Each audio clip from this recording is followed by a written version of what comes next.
जय मसीह के मित्रों, आज मैं आपको एक बहुत ही खूंखार भालू की एक बहुत सच्ची घटना बताने जा रहा हूं। आज मैं आपसे बात करना चाहता हूं निर्गमन की पुस्तक उसके 3 अध्याय के 10 आयतों से आगे। और आज का मेरा विषय है क्रूस न उठाने के बहाने। मरकुस की इंजील उसका 8वां अध्याय और उसकी 34वीं आयत एक बहुत यूनिक सिचुएशन। यीशु मसीह ने भीड़ को अपने पास बुलाया, चेलों को अपने पास बुलाया। जितने उसके फॉलोअर्स थे आज उनको नाराज करना चाह रहे थे, आज उनको एक ऐसी बात कह देना चाह रहे थे जिससे आधी भीड़ तो वहीं छट जाती। आज जब हमारे फॉलोअर्स होते हैं, भीड़ होती है, तो फिर हम भीड़ के मुताबिक बात करने लगते हैं।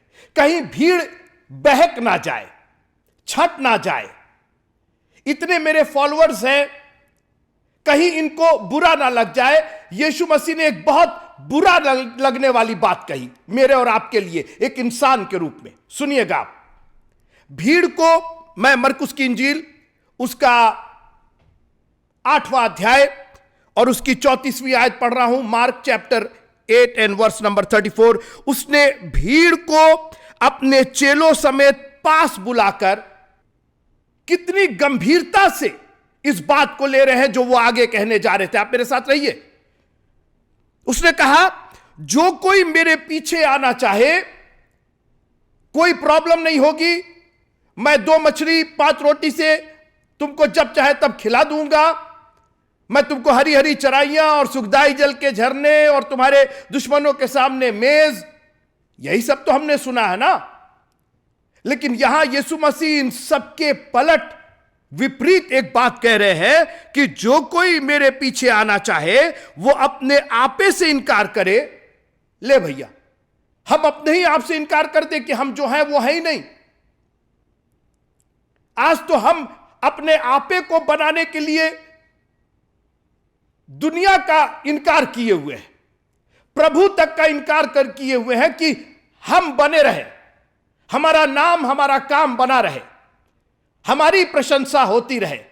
अपने आपे का इनकार करे और अपना क्रूस उठाकर मेरे पीछे चले। मैंने कहा मेरा विषय है क्रूस ना उठाने के बहाने। क्रूस लटकाने के लिए सब तैयार है। आज आप देखिए इंटरनेट पर बड़े बड़े क्रूस लटके हुए, कोई पीतल का, तो कोई प्लास्टिक का, तो कोई लकड़ी का। मित्रों, क्रूस लटकाने के लिए नहीं, आप लटकाइए, कोई मनाही नहीं है, कोई बुराई नहीं उसके अंदर, लेकिन उसका कोई मतलब है नहीं। मतलब तो तब है जब आप क्रूस को उठाने की हिकमत करें। और क्रूस इसलिए आप नहीं उठाते हैं क्योंकि क्रूस का अंतिम पड़ाव, अंतिम जो जगह है जहां क्रूस को जाना है, वो गलगत्ता है। क्रूस उठाने के लिए मत बोलिएगा।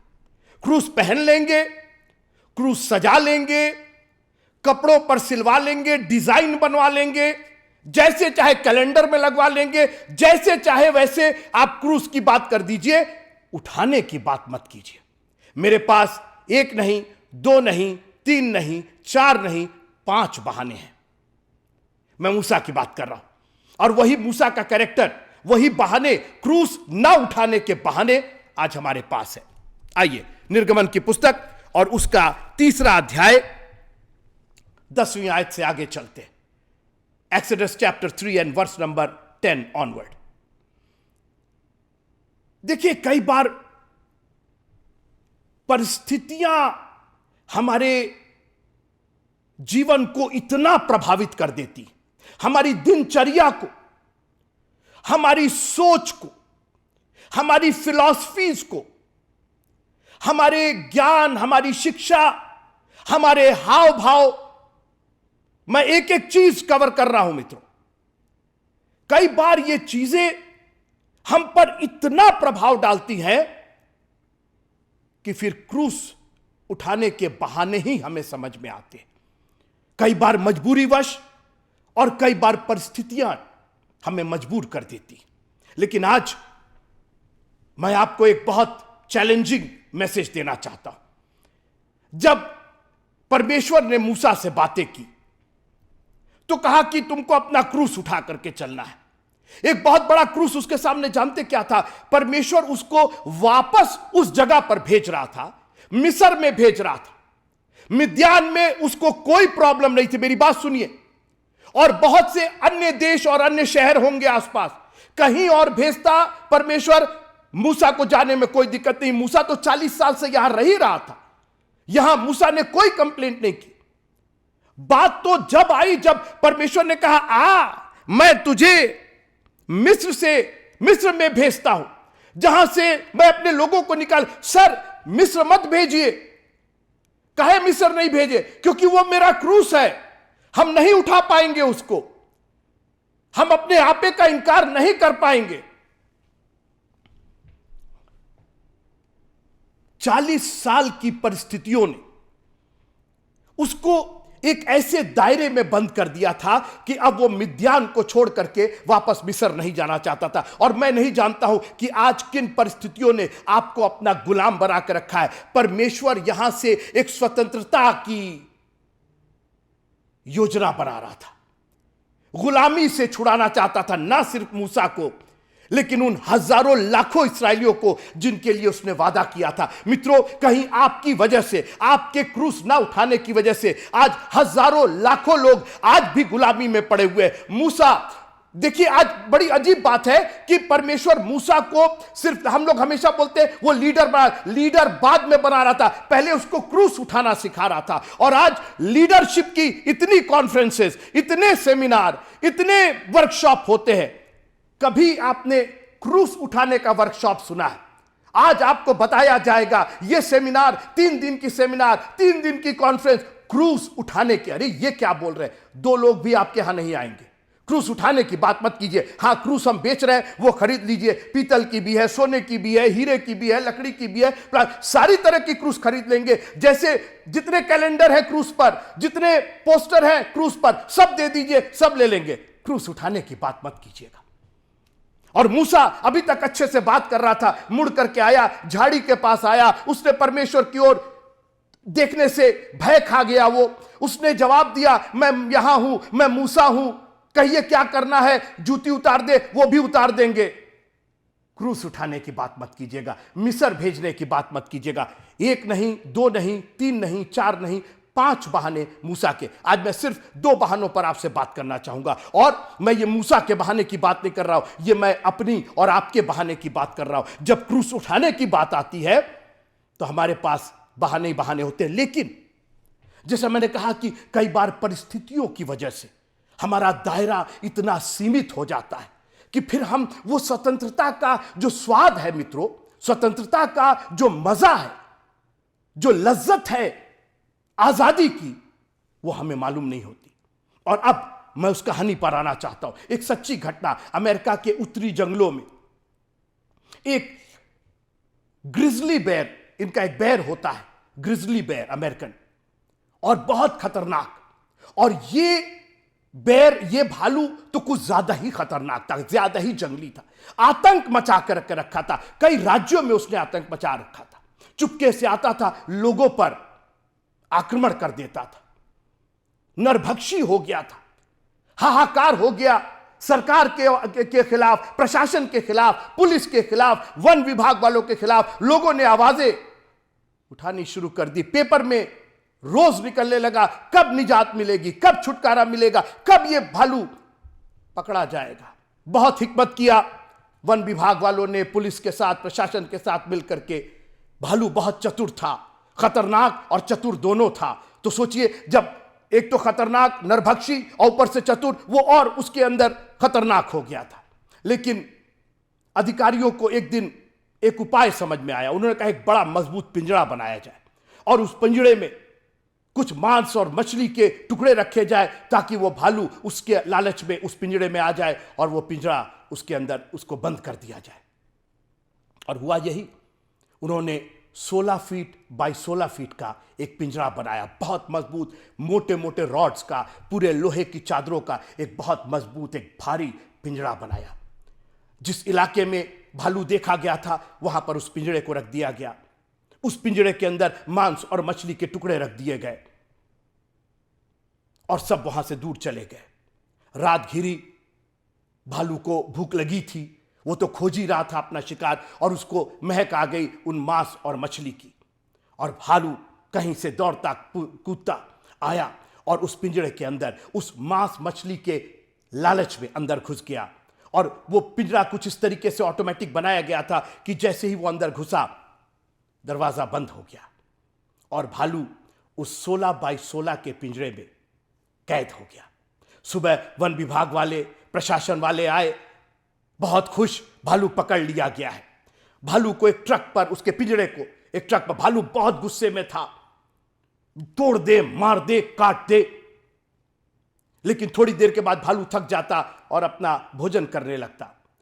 उस पिंजरे को, भालू के पिंजरे को एक ट्रक पर लादा गया और एक शहर था पास में ही, सेंट लुइस नाम का शहर, और वहां के चिड़ियाघर में उसको ट्रांसपोर्ट किया गया। उस पिंजरे में जो भालू था उसको सेंट लुइस के चिड़ियाघर में ले जाया गया। कोई जगह उस नहीं मिल रही थी उतने बड़े और उतने खूंखार भालू के लिए, और इतनी जल्दी उसको उस पिंजरे से निकालना भी खतरनाक था। कहां रखा जाए, कहां रखा जाए। अधिकारियों ने यह निर्णय लिया कि इस भालू को उसी पिंजरे में, जब तक कोई समुचित और सुटेबल जगह नहीं मिल जाती है, उपयोगी जगह नहीं मिल जाती उपयुक्त, तब तक उस भालू को उसी 16 बाई 16 के पिंजरे में रखा गया। खोजबीन चलती रही, कहां रखा जाए, कहां रखा जाए। इसके लिए एक बड़ी जगह चाहिए, एक ऐसी जगह चाहिए जहां प्रकृति के तमाम जो भूभाग होते हैं उस तरह का एक इलाका रहे। और 1800 मील पश्चिम में सेंट लुइस शहर के एक दूसरा शहर फीनिक्स नाम का, और वहां के चिड़ियाघर में खोजबीन करके पाया गया कि एक 10 एकड़ का बहुत ही सुंदर भूभाग है जो डेवलप नहीं है, लेकिन उसको डेवलप किया जा सकता है और भालू के रहने के लायक बनाया जा सकता है। भालू जिन जिन परिस्थितियों में रहता है उस तरीके से उस जगह को बनाया जा सकता है। खैर, काम शुरू हुआ, फंड्स मंगवाए गए और उस जगह को पूरी तरीके से डेवलप करने की कोशिश की जा रही थी। काफी साल लग गए, 3-4 साल लग गए, और इतने सालों में भालू अभी भी उसी 16 बाई 16 के पिंजरे में था। शुरू में तो वो बहुत खूंखार था, बहुत गुस्सा था। उन सिकचों को, जो लोहे के सिकचे थे, उनको पकड़ करके झिंझोड़ता था, लेकिन फिर थक जाता था, खाना मिल जाता था, पानी मिल जाता था, और उसको क्या चाहिए, फिर जाकर के पिंजरों को झिंझोड़ता। मगर धीरे धीरे भालू का वो स्वभाव बदल रहा था। भालू अब उतना खूंखार और उतना गुस्सैल नहीं रह गया था। 5 साल बीत गए उस पिंजरे में। भालू जिंदा जरूर था, मगर अब उसका वो खूंखार स्वभाव बदल गया था। परिस्थितियां उसकी बदल गई थी। 5 साल के इस अंतराल में इस फिनिक्स के चिड़ियाघर की इस जगह को पूरी तरीके से एक भालू के प्राकृतिक रूप से रहने के लिए तैयार कर लिया गया था। बहुत खुश फिनिक्स के लोग, बहुत खुश आज उस भालू को देखेंगे जिसने आतंक मचा रखा था, क्योंकि पूरे अमेरिका देश में उस भालू के आतंक की खबरें सबको मालूम थी। बच्चे एक्साइटेड थे, बूढ़े एक्साइटेड थे, मां बाप एक्साइटेड थे। यहां तक कि चिड़ियाघर वालों ने एक्स्ट्रा टिकट बेच रखे थे, क्योंकि उस भालू को सेंट लुइस से फिनिक्स लाया जा रहा था। और लोग बड़े खुश थे कि आज उस भालू को देखेंगे और ये देखेंगे कि वो पिंजरे से कैसे निकलेगा और दौड़ेगा और छलांगे लगाएगा और कूदेगा और चीखेगा और क्या क्या करेगा। लोग बहुत एक्साइटेड, भीड़ लगी हुई थी उस 10 एकड़ के प्लॉट के बाहर की ओर। बहुत मजबूती के साथ उसको सुरक्षित बनाया गया था कि वो भालू कहीं उससे बाहर ना निकल जाए। भालू को ट्रक पर लाद करके उसी पिंजरे में, 16 बाई 16 के पिंजरे में, उसको फिनिक्स के चिड़ियाघर में लाया गया। लोगों ने बहुत हूटिंग की और बहुत लोग खुश थे और लोग चिल्ला रहे थे, और उस पिंजरे को उस 10 बाई 10 एकड़ के उस जो जगह बनाई गई थी उस जगह उसको ले जाया गया। सारे अधिकारी वन विभाग के, चिड़ियाघर के सब बड़े डरे हुए थे, पिंजरा खोला जाएगा, पहली बार ये पिंजरा खोला जाएगा और ये तो उछलता कूदता और दौड़ता और क्या चीखता हुआ बाहर निकलेगा, कोई सामने पड़ेगा तो चीर डालेगा उसको। इसने बड़ा एहतियात बरता गया था और फाइनली पिंजरे का दरवाजा खोला गया। सन्नाटा चारों ओर, अब निकलेगा भालू, अब निकलेगा। हजारों की भीड़ खामोश। अब भालू चीख करके अपने पूरे दमखम के साथ, पूरी खूंखारता के साथ वो बाहर निकलेगा। मगर ये क्या, 5 मिनट बीत गए, 10 मिनट बीत गए, आधा घंटा बीत गया, 1 घंटा बीत गया। भालू के सामने खुला हुआ पिंजरा, मगर भालू का तो यह हाल था कि भालू तो अपनी जगह से टस से मस नहीं हो रहा। लोग चिल्लाने लगे, रही क्या है, कैसा भालू बीमार है, चोट लगी है, पैर टूट गया है, क्या हो गया भाई, भालू को बाहर निकालिए, हम उस खतरनाक भालू को देखना चाहते हैं। खैर फिर उपाय लगाया गया। चिड़ियाघर के अधिकारी और वन विभाग के अधिकारी, उन्होंने कहा कि भालू को धीरे धीरे पुश करके, ढकेल करके इस पिंजरे के बाहर, शायद वो डर रहा हो या उसको समझ में ना आ रहा हो। पिंजरा का दरवाजा खुला हुआ था मगर भालू निकल नहीं रहा था। बामुश्किल किसी तरीके से इस भालू को ढकेल करके और बाहर निकाला गया। सबने सोचा कि अब तो ये बाहर निकल गया, अब तो इसको कौन रोकेगा, और ये ऐसा कूदेगा, ऐसा छलांग लगेगा, ऐसा दौड़ेगा, ऐसा चीखेगा। कहीं कुछ नहीं।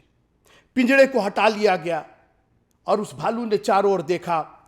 16 फीट इस तरफ गया, 16 फीट उस तरफ गया, 16 फीट इस तरफ गया और फिर 16 फीट इस तरफ आया, फिर 16 फीट इस तरफ। लोगों ने कहा, यह भालू दौड़ क्यों नहीं रहा, यह भालू भाग क्यों नहीं रहा है? अरे इतना बड़ा जगह बनाई गई, इतनी बड़ी जगह बनाई गई, 10 एकड़ की जगह, कितना पैसा लगा, कितना टाइम लगा, कितने लोगों ने क्या क्या डिजाइन किया, जो जो चीज भालू को पसंद थी वो उसके पहले ही बना दी गई थी। भालू क्यों नहीं इसको एंजॉय कर रहा, क्यों नहीं इस फ्रीडम को एंजॉय कर रहा था? वो भालू जब तक जिंदा रहा मित्रों, उस 16 बाई 16 के उस दायरे से कभी बाहर नहीं निकला।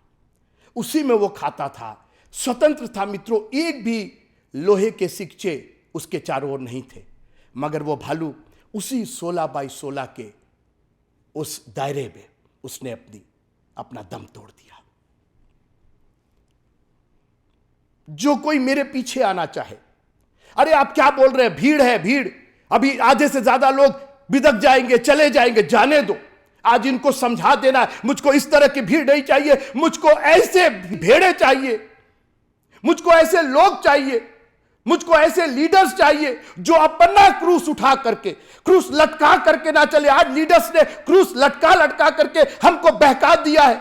हम सोचते हैं कि जो क्रूस लटकाया हुआ है यही लीडर है। नहीं मित्रों, क्रूस उठाया हुआ, अपने आपे से इनकार किया हुआ, वो हमारा लीडर है। मूसा के गले में कभी क्रूस आप नहीं देखेंगे। कोई उसकी जो पेंटिंग, पिक्चर जो भी बनाई जाती, कभी उसके गले में आप क्रूस नहीं देखेंगे, क्योंकि क्रूस उसके गले में नहीं, क्रूस उसके कांधे पर था।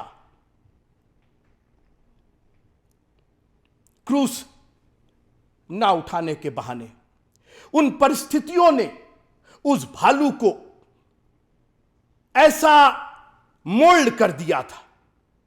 एक 16 बाई 16 का दायरा ही उसके लिए सब कुछ था। उसको स्वतंत्रता मालूम ही नहीं थी। 5 सालों के 16 बाई 16 के दायरे ने उसको स्वतंत्रता क्या होती है यह उसको मालूम ही नहीं थी। और मैं नहीं जानता हूं कि आज मैं किससे बात कर रहा हूं, लेकिन बहुत से ऐसे लोग हैं जिनके सामने खुदावंद ने दरवाजा खोल करके रखा है। बाइबल कहती है, देखो मेरे सामने एक उपयोगी द्वार खुला है, एक उपयोगी, there is a door that is not locked, it is a open door.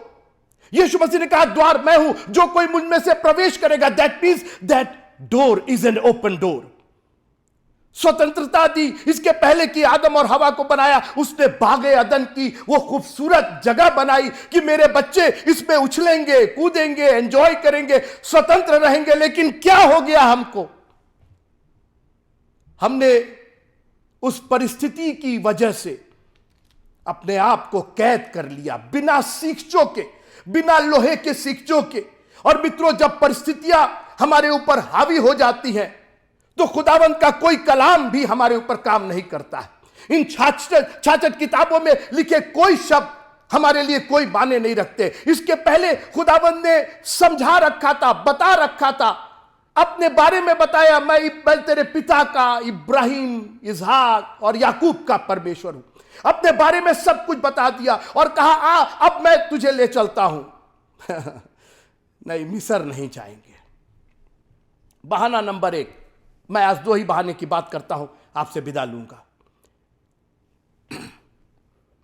इसलिए मैं तुझे फिरौन के पास भेजता हूं कि तू मेरी इस्राएल प्रजा को मिस्र से निकाल ले आए।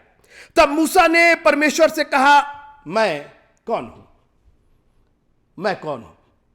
यह आपे का इनकार नहीं था, यह उन परिस्थितियों का परिणाम था जिसमें मूसा 40 साल तक रहा। अरे हमसे नहीं हो पाएगा, प्रभु की सेवा हमसे नहीं हो पाए। देखिए मित्रों, आप क्रूस को देख करके पहले ही आप कह दे हम कौन होते उठाने के लिए। यीशु मसीह ने कहा कि जो कोई, अरे पास्टर नहीं, पास्टर और इवेंजलिस्ट और प्रीचर और प्रचारक नहीं, ये 5 जो उसने सेवाएं रखी उनके लिए नहीं कहा, जो कोई, और भीड़ को बुलाया और चेलों को भी बुलाया। This responsibility of taking up your cross is even with the disciples and apostles and the crowd.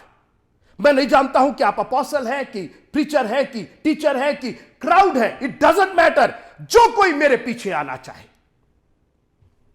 लेकिन प्रॉब्लम यह है ना मित्रों कि क्रूस उठा तो हम ले, लेकिन क्रूस का जो अंतिम पड़ाव है वो गोलगत्ता नाम की पहाड़ी है। और गोलगत्ता में जानते हैं आप क्या हुआ था? गोलगत्ता में रोमियो की पत्री उसके 6वें अध्याय और उसकी रोमियो की पत्री उसका 6वां अध्याय और 6वीं आयत, क्योंकि हम जानते हैं, यही तो नहीं जानते हम लोग दुनिया की चीज जानते हैं। अरे आपको मालूम है ये हुआ वो हुआ।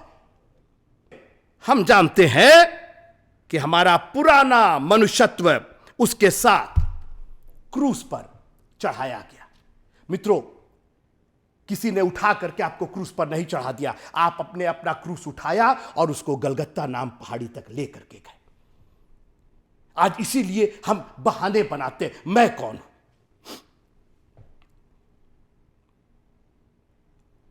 लौट करके उड़ाऊ पुत्र आया और उसने कहा कि मुझको अपने नौकर के समान रख लीजिए। अरे तुम जान नहीं रहे हो कि तुम कौन हो। उसने हमें, जितनों ने उस पर विश्वास किया, उसने संतान होने का अधिकार दिया। मित्रों, इस अधिकार को हम लोगों ने कभी जाना ही नहीं। देखिए, जब तक आप अधिकार को जानेंगे नहीं तब तक आप उसका प्रयोग नहीं कर पाएंगे। हमारे खुदावन ने उस क्रूस को उठा लिया है मित्रों, संसार को जीत लिया है, हमारे पुराने मनुष्यत्व को क्रूस पर चढ़ा दिया है। और इसीलिए पौलुस ने कहा कि मैं उसके दुखों में सहभागी होकर मैं मृत्युंजय की सामर्थ, the power of his resurrection, Mrityunjay की सामर्थ जो है वो क्रूस उठाने के बाद मिलती है मित्रों, क्रूस पर चढ़ाए जाने के बाद मिलती है मित्रों। और मूसा इस जिम्मेदारी से भाग रहा था, इस क्रूस से भाग रहा था। मैं कौन हूं? मुझे यह जिम्मेदारी मत दीजिए। आपसे बात कर लिया और उसको इतना ही मालूम था कि वो अपने ससुर यित्रो का दामाद है और उसकी भेड़ बकरियां चराता है। मुझको लौट करके शाम को जा करके उसको हिसाब देना है। मैं नहीं जानता हूं कि संसार के किस व्यक्ति के गुलाम आप बने पड़े हुए हैं। उनकी भेड़ बकरियों को आप चरा रहे हैं, उनकी चाकरी कर रहे हैं। और खुदावंद आपको एक स्वतंत्रता के लिए बुला रहा, और न सिर्फ आपको स्वतंत्र करने के लिए 40 साल हो गए हैं मूसा, and now it's time for you to enjoy the freedom. But because of all the circumstances that he had to live in the land of Midian, he was completely disillusioned. इतना निराश, इतना हताश हो गया था कि आज कोई उसके पास कॉन्फिडेंस नहीं था। लिखा है कि वो हमारा ऐसा महायाजक है, वो हमारा छुआ जा सकने वाला महायाजक है, इसलिए आओ हियाओं के साथ with full confidence in Jesus Christ. Many times we fail in our ministry because we have confidence, but we do not have a full confidence. Full confidence पूछना है ना, तो इब्राहिम से जाकर के पूछिएगा। जब खुदा ने कहा अपने बेटे को मेरे लिए कुर्बान कर दो, वो था फुल कॉन्फिडेंस, पूरे विश्वास। जब लिखा है कि जब तुम मांगते हो तो इस यकीन के साथ मांगो कि तुम्हें मिल गया है। और आज जब आप ये वचन सुन रहे हैं, मैं यकीन के साथ कहता हूं कि आपने जो कुछ मांगा है, अगर खुदा के नाम में, अगर प्रभु यीशु मसीह के नाम में आपने मांगा है, वो आपके लिए पूरा करेगा। अगर आपको विश्वास है, पूरा पूरा पूरा यकीन है आपको, वो आपके लिए हो जाएगा। पहला बहाना मैं कौन हूं, और दूसरा बहाना तू कौन है, तेरा नाम क्या है, मैं नहीं जानता। और देखिए अभी हमने रोमियो की पत्री उसके 6वें अध्याय 6वीं आयत में क्या पढ़ा, उस वाक्य की शुरुआत देखिए, वचन की शुरुआत देखिए, हम जानते हैं। आज यही तो प्रॉब्लम है। अगर हम जान जाएंगे ना मित्रों, उड़ाऊ पुत्र जानता था कि उसके बाप के घर में, सुनिएगा मेरी बात, उसके बाप के घर में उसके नौकर भूख से ज्यादा रोटी पाते हैं, जितनी उनको भूख नहीं है उससे ज्यादा भोजन मिलता है, ये वो जानता था। और मैं आपसे पूछना चाहता हूं, आप परमेश्वर की दया को जानते हैं कि नहीं? इसीलिए रोमियो 12 में लिखा हुआ है कि हे प्रियो, हे भाइयों, मैं तुमसे परमेश्वर की दया स्मरण दिला करके, याद दिला करके, तुमको मालूम था तुम भूल गए हो, एक बार आपको उसकी दया, उसकी मोहब्बत, उसकी निगहबानी याद आ जाएगी, उसका वो महात्म्य, उसकी वो जो परमेश्वरत्व है उसका, वो जिस दिन आपको मालूम हो जाएगा कि वो लाजर को आवाज दे करके 4 दिन के मुर्दों को निकाल सकता है, तो आप ये कहेंगे हमको मालूम है, मैं जानता हूं। 40 साल की परिस्थितियों ने उसको खुदा के कलाम से दूर रखा था, और इसलिए वो नहीं जानता था कि वो जिससे बात कर रहा है कौन कर रहा है। मैं नहीं जानता हूं कि जब आप अपने वचन को, अपनी बाइबलों को पढ़ते हैं, तो आप समझते हैं कि नहीं कि कौन बोल रहा है। जिस दिन आपको यह समझ में आ जाएगा मित्रों। मैं एक और घटना बता करके आपसे विदा लेना चाहता हूं। मैं एक बार ट्रैवल कर रहा था यूएस में, और मेरे बगल में एक इंडियन भाई बैठे हुए थे, तो ऐसी बातचीत चलने लगी। मालूम हुआ कि उनका एक इंडियन रेस्टोरेंट है जो वॉशिंगटन डीसी में है, जहां पर अमेरिका की राजधानी है। और ऐसी बातचीत होने लगी तो उन्होंने कहा कि एक मैं आपको घटना बताता हूं कि मेरा रेस्टोरेंट जो है बहुत अच्छा है और बहुत प्रसिद्ध है, वॉशिंगटन डीसी में बहुत लोग आते हैं, यहाँ तक बहुत अमेरिकन्स आते हैं वहाँ खाने के लिए। और एक दिन ये लोग अपना रेस्टोरेंट रात में शायद 8-9-10 बजे बंद कर रहे थे, तो फ़ोन बजा उनके रेस्टोरेंट का, और उधर से आवाज़ आई कि कोई लेडी ने आवाज़ कॉल किया और कहा कि मैं व्हाइट हाउस से बोल रही हूँ, और आप कितने बजे अपना रेस्टोरेंट बंद करते हैं? तो इनकी वाइफ ने फ़ोन उठाया, तो उन्होंने सोचा कि शायद कोई मजाक कर रहा, व्हाइट हाउस से कॉल आ रहा। तो उन्होंने कहा कि हाँ ठीक है, आपका ही घर व्हाइट नहीं है, मेरा भी घर व्हाइट है, उसको भी हम व्हाइट हाउस बोलते हैं। फ़ोन रख दिया। फ़ोन फिर बजा। उन्होंने कहा मैं कह रही हूँ कि मैं व्हाइट हाउस से बोल रही हूँ, आप अपना रेस्टोरेंट कितने बजे बंद करते हैं? उन्होंने कहा देखिए हम बहुत थके हुए हैं, मजाक मत कीजिए, ये वक्त मजाक का नहीं है, आप फ़ोन रखिए, व्हाइट हाउस से फ़ोन कर रहे, रखिए आप। तीसरी बार फ़ोन बजा और उन्होंने कहा कि खबरदार, जिस बार आपने फ़ोन रखा, आपके रेस्टोरेंट के चारों ओर FBI पुलिस का घेरा आ गया है। अब ये तो कांपने लगी, बोली बोल क्या रहे आप? बोले मैंने कहा मैं व्हाइट हाउस से बोल रही हूँ, मैं पूछ रही हूँ कि आपका रेस्टोरेंट कितने बजे बंद होता है? उन्होंने कहा जी अब बंद ही करते। बोले कोई बात नहीं, थोड़ी देर और खोले रखिए। अमेरिका के राष्ट्रपति बिल क्लिंटन, उस वक्त राष्ट्रपति थे, वो अपने परिवार के साथ आपके रेस्टोरेंट में खाना खाने आ रहे हैं। मित्रों आप ये बताइए कि ये जानने के बाद, फिर से हम जानते हैं, अब ये जो रेस्टोरेंट की मालकिन थी, अब ये जान, इनकी हिम्मत थी कि ये फोन रख दे, और फोन रखने के बाद इनकी हिम्मत है बंद करो, कहीं कोई नहीं खाएगा।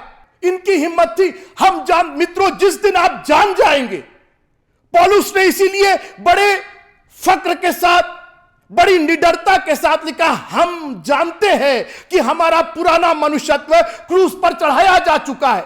मैं आपसे पूछना चाहता हूं, यह आपको मालूम था यह बात?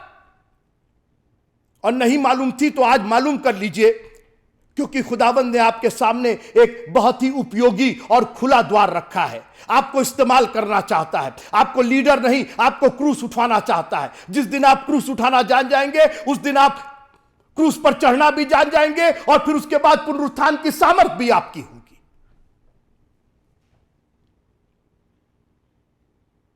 क्रूस ना उठाने के बहुतेरे बहाने हैं मित्रों, लेकिन उन बहानों से परमेश्वर की योजना खत्म नहीं होगी। आपके बहाने सिर्फ बहाने रह जाएंगे। इसलिए बगैर बहाना बनाए, मैं 3 बहानों की और चर्चा करूंगा, प्रभु ने चाहा तो अगली बार। लेकिन आज मैं आपको चैलेंज करना चाहता हूं कि बजाय निराश और हताश होने के, केवल इसलिए कि आपकी परिस्थितियों ने आपको इतने साल से उसमें रखा है, 38 साल से वो वहां पड़ा हुआ था, परिस्थितियों ने उसको इतना कमजोर बना दिया था कि वो खुद तो कुछ कह ही नहीं पा रहा था। उसने कहा, मेरे पास कोई आदमी नहीं है, मेरे पास कोई हेल्प नहीं है। आज हम लोग हेल्प के लिए परेशान है। हमारे पास चर्च नहीं है, हमारे पास बिल्डिंग नहीं है, हमारे पास माइक नहीं है, हमारे पास कीबोर्ड नहीं। आज बहाने ही बहाने। ये आदमी 38 साल से पड़ा हुआ इतना कमजोर हो गया था, उस परिस्थितियों ने इतना कमजोर कर दिया था। उसने कहा, मैं तो कुछ नहीं कर सकता हूं, मैं तो किसी लायक ही नहीं हूं, यहां तक कि कोई मेरी मदद भी नहीं कर रहा है। यीशु मसीह ने कहा, यह टाइम अब बहाना बनाने का नहीं है, यह टाइम अब उठ करके खड़े होकर के चलने का है। मैं नहीं जानता हूं कि कितने दिनों से आपने बहाना बना रखा है, और हो सकता है ये परिस्थितियों की वजह से, उस डर की वजह से आप वापस मिस्र नहीं जाना चाहते, आप अपने उस जगह नहीं जाना चाहते जहां आप पर दोष लगाया गया था। मगर आज निडर और उत्साहित होइए, आपका दोष खत्म हो गया है। जितने उसकी शरणागत है उनमें से एक भी दोषी नहीं ठहरेगा, और ये हम जानते हैं। प्रभु आप सबको बहुत आशीष दे। जय मसीह।